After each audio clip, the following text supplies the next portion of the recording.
비나면 교사입니다. 시편 144편입니다. 나의 반석이신 여호와를 찬송하리로다.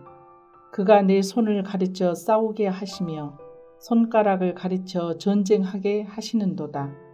여호와는 나의 사랑이시요 나의 요새이시요 나의 산성이시요 나를 건지시는 이시요 나의 방패이시니 내가 그에게 피하였고 그가 내 백성을 내게 복종하게 하셨나이다.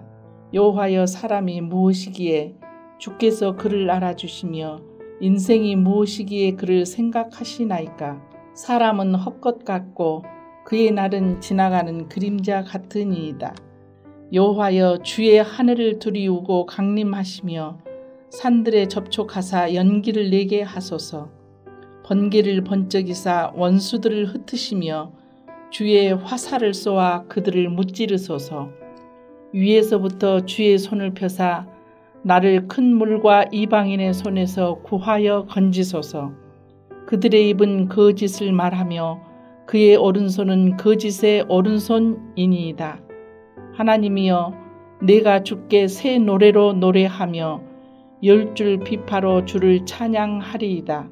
주는 왕들에게 구원을 베푸시는 자시요 그의 종 다윗을 그 해아려는 칼에서 구하시는 자신이이다.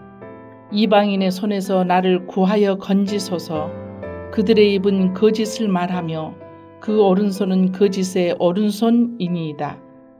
우리 아들들은 어리다가 장성한 나무들과 같으며 우리 딸들은 궁전의 양식대로 아름답게 다듬은 모퉁이 돌들과 같으며 우리의 곳간에는 백곡이 가득하며 우리의 양은 들에서 천천과 만만으로 번성하며 우리 수소는 무겁게 실었으며 또 우리를 침노하는 일이나 우리가 나아가 막는 일이 없으며 우리 거리에는 슬피 부르짖음이 없을진데 이러한 백성은 복이 있나니 여호와를 자기 하나님으로 삼는 백성은 복이 있도다. 하늘에 계신 우리 아버지여, 이름이 거룩히 여김을 받으시오며 나라가 임하옵시며 뜻이 하늘에서 이룬 것 같이 땅에서도 이루어지이다. 오늘날 우리에게 일용할 양식을 주옵시고 우리가 우리에게 죄 지은 자를 사하여 준 것 같이 우리 죄를 사하여 주옵시고 우리를 시험에 들게 하지 마옵시고 다만 악에서 구하옵소서. 대개 나라와 권세와 영광이 아버지께 영원히 있사옵나이다. 아멘.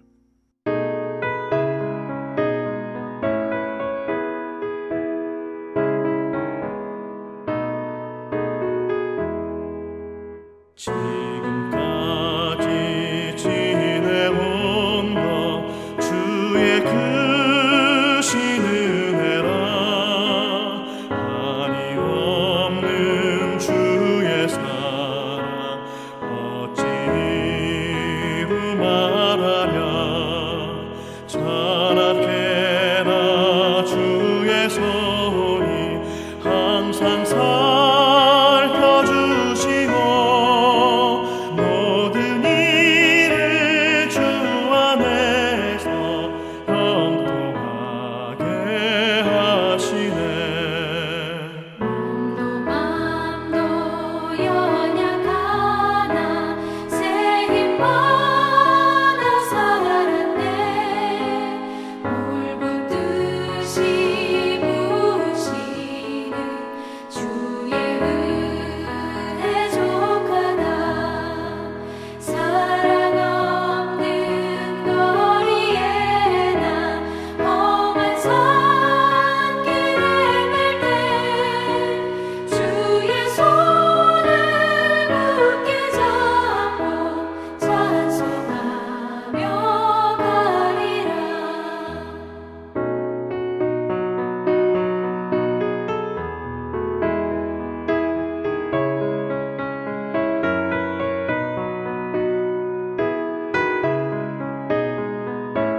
오늘 함께 나눌 말씀은 민수기 18장 8절에서 11절 말씀입니다.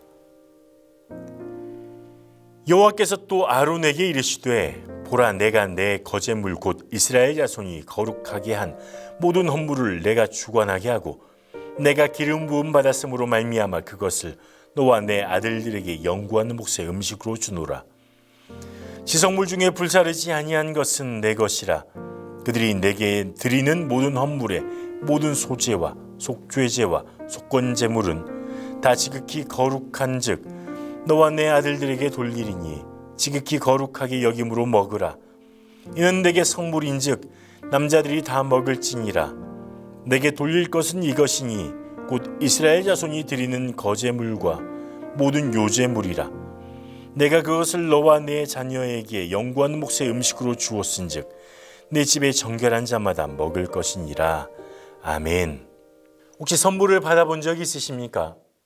선물은 상대를 생각하는 마음 그리고 상대에게 기쁨을 주기 위한 것입니다. 근데 어떤 이익을 바라며 주는 선물은 선물이 아니죠. 다른 이름이 있습니다. 이것은 뇌물이라고 부르죠. 앞선 8장 초반부에서 제사장의 직분이 선물이며 레위인들이 제사장의 선물이다 이렇게 말씀하셨습니다. 그렇다면 제사장은 어떻습니까? 제사장의 직분이 선물인 이유, 제사장의 사역을 통해서 이스라엘 백성이 하나님의 은혜를 만날 수 있도록 하나님께서 제사장을 세워주셨기 때문에 이 제사장의 직분이 선물이라는 것입니다. 누구에게 선물일까요? 우리에게도 선물이라는 것입니다. 그렇기 때문에 오늘 본문은 이런 관점에서 바라볼 필요가 있습니다. 제사에 드려진 제물 중에 제사장의 목, 제사장이 취할 것들에 대해서 우리에게 말해주는 이 본문은 선물로 주어진 제사장의 직분, 이런 선물의 관점에서 좀 바라볼 필요가 있다는 것입니다. 제사장들이 하나님의 선물로 이스라엘 백성에 주어졌다. 이스라엘 백성 또한 제사장들에게 선물로 주어졌다. 서로에게 선물인 관계로 이 본문을 본다면 어떻게 우리가 서로를 대해야 하는지 그런 배울 기회를 가질 수 있을 것 같습니다.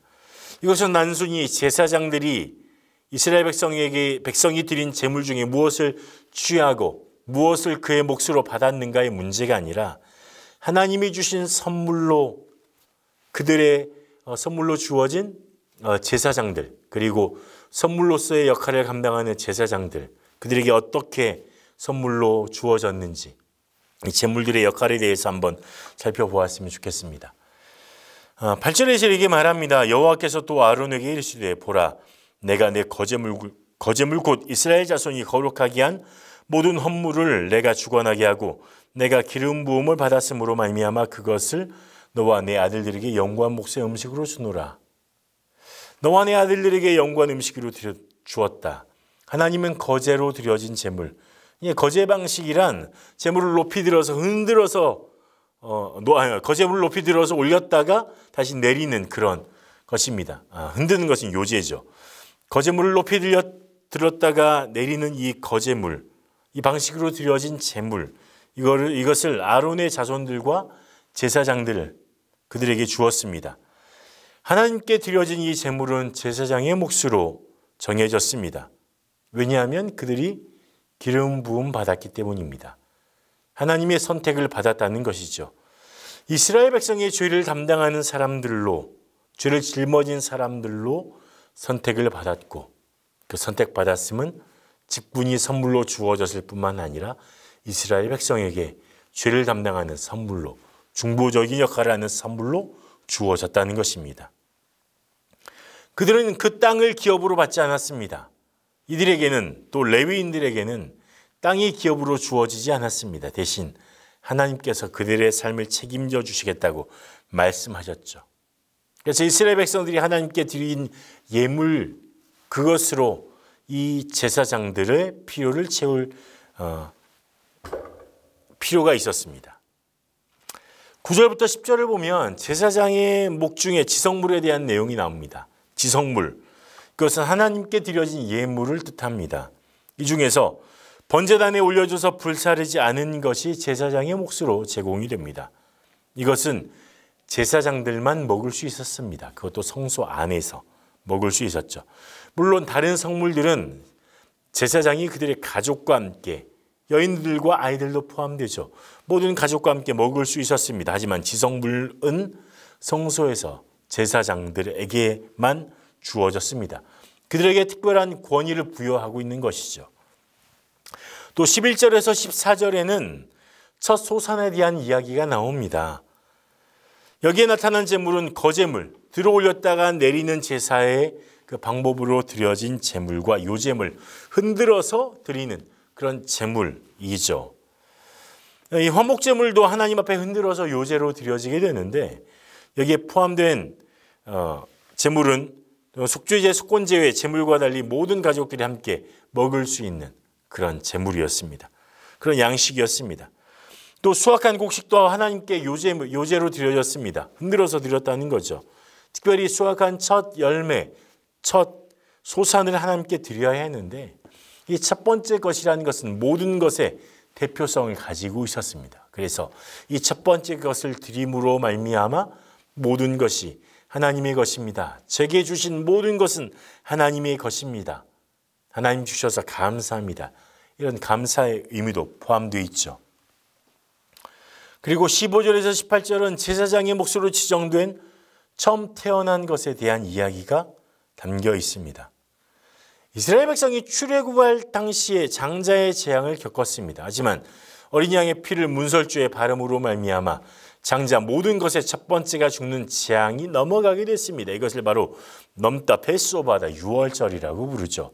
그것을 기억하면서 모든 첫 번째 태어난 것들을 하나님 앞에 드리게 되는데, 이것을 구별해서 하나님 앞에 드리게 됩니다. 이것은 이스라엘 백성의 구원, 하나님의 살려주셨음을 인식하고 인정하는 것입니다.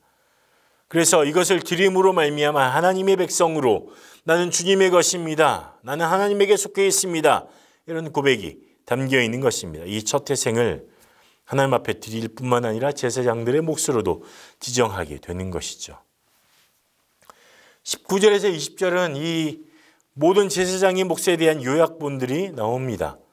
하나님 앞에 거제로 드리는 모든 성물은 영구한 몫으로 아론과 그의 자손들에게 주었다 하시면서 이것을 영원한 소금 언약이다 이렇게 표현하고 있는데, 이 소금 언약이라는 것은 영원히 변치 않는다는 뜻입니다. 소금의 특성이 변하지 않고 부패하지 않은 특성이 있기 때문에 고대 근동, 또 고대 이스라엘에 있어서는 언약을 맺을 때 소금을 두고 맹세하곤 했습니다. 그래서 하나님이 소금 언약이라고 할 때는 내가 너의 삶을 책임진다, 제사장들 너의 삶을 내가 책임진다라는 것은 이 영원한 약속이다, 절대 변치 않는 약속이다라고 하나님이 말씀하고 있는 것입니다. 제사장들은, 레위인들은 다른 지파와 다르게 어떤 땅도 그들의 소유를 받지 못했습니다. 그래서 그들의 재산은 자손에게 물려줄 수 있는 것들이 없었습니다. 그래서 이들의 후손을 하나님께서 책임져 주셔야 했습니다. 그래서 하나님이 충성스럽게 너희가 성막에서 봉사하고 나를 위해서 이스라엘 백성들의 죄를 가지고 나와 이 죄의 문제를 잘 돕고 해결한다면 나는 너희의 평생을 책임져 준다. 하나님이 이렇게 제사장들에게 약속하고 있는 것입니다. 이것이 소금 언약입니다. 내가 너희의 먹고 사는 문제를 책임져 줄 테니 너희는 최선을 다해 성실하게 충성스럽게 너희에게 맡겨진 일을 감당해라. 죄를 담당하며 그 죄를 짊어지고 나에게 나아오라. 이렇게 말했습니다. 처음 선물 이야기로 시작했었습니다. 선물.